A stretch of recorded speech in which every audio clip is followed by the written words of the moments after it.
Ini halaman 90, mungkin santri-santri kerapyak bisa ngecek lagi di kitab Hujjatu Ahli Sunnah. Ketika cerita tawassul, di antara yang diceritakan Mbah Ali Maksum adalah perilaku ya, bukan sekedar statement tapi apa?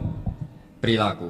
Perilakunya Imam Syafi'i atau ahwalnya kalau bahasa halusnya, yang selalu ke makamnya Abu Hanifah untuk tawassul.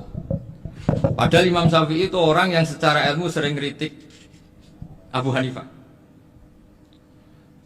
Jadi ini saya baca ini di halaman 100, jadi tawassul mulai halaman 9 berapa ini sampai halaman ini yang qala sami'tu Syafi'iyya yaqul inni la atabarraku bi Abi Hanifah wa aji'u ila qabri fi kulli yaumin za'iran fa idza uridat li hajatun shallaitu rak'atain, halaman 100, waji'tu wa sa'altu wa ta'ala al hajat indahu fama taqudu anni hatta tuqda.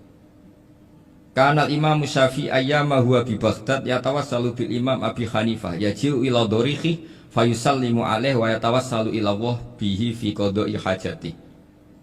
Terus wa yatawassalu Imam Ahmad bi Imamina Syafi'i. Jadi di antara yang diceritakan Mbah Ali Maksum itu betapa Imam Syafi'i yang terkenal sering mengkritik Abu Hanifah dalam tatanan fikih karena beliau tidak percaya ada istihsan. Abu Hanifah berpendapat adanya istihsan, dan kita tahu lah ikhtilafu Syafi'i wa Abu Hanifah itu besar sekali. Tapi beliau itu tahu Abu Hanifah itu orang yang sangat soleh. Abu Hanifah itu kalau ketemu sama orang yang utang beliau itu yang lari bukan yang utang Abu Hanifah, karena takut orangnya itu izin. Jadi kalau ketemu yang utang di jalan itu yang sembunyi itu Abu Hanifah. Kenapa engkau sembunyi? Ada yang utang saya lewat, nanti orangnya malu. Jadi setingkat Robi'ah Adawiyah itu beliau di rumah ada maling itu sembunyi. Ditanya kenapa engkau sembunyi? Malu, gak ada yang dimaling. Malu sama malingnya karena serumah itu gak ada barang yang layak dicolong gitu. Itu Robi'ah sampai sembunyi. Itu yang bisa niru itu Abu Hanifah. Jadi wali-wali besar ini ternyata saling menghormati dan saling tawassul.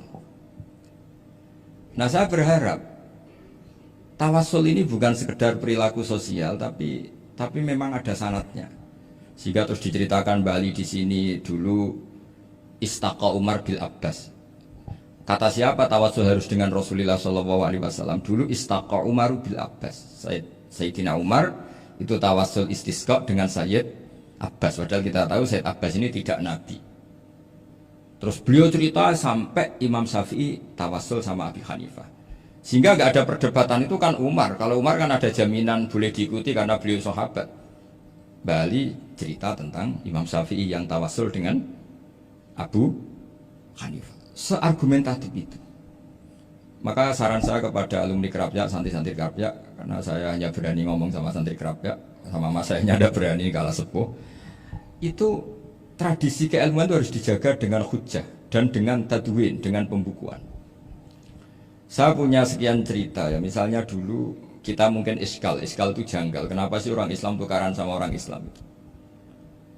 Sehingga di antara doa Nabi yang enggak dikabulkan Allah, enggak boleh dikabulkan sama Allah, enggak boleh, bukan berarti enggak mustajab. Redaksinya famana aniha, memang enggak boleh. Redaksinya bukan falam yastajib lahu tapi famana aniha. Di Al-Marrah As-Salisa ini Nabi dilarang, yaitu melarang umat Islam itu jangan sampai tukaran sama umat Islam sendiri. Itu kata Allah, ya tidak bisa kata Allah, kalau itu tidak saya kabulkan. Itu dulu guru-guru kita nyontohkan sederhana. Kira-kira kalau saya tukaran dengan Gus Zofuru, bangun luwih ikhlas dibanding ditukari wong liya. Nak no kakak ditabuk adik, wong tua luwih ikhlas dibanding ditabuk tonggo. Barokahnya membaca kita lebih mentoleransi.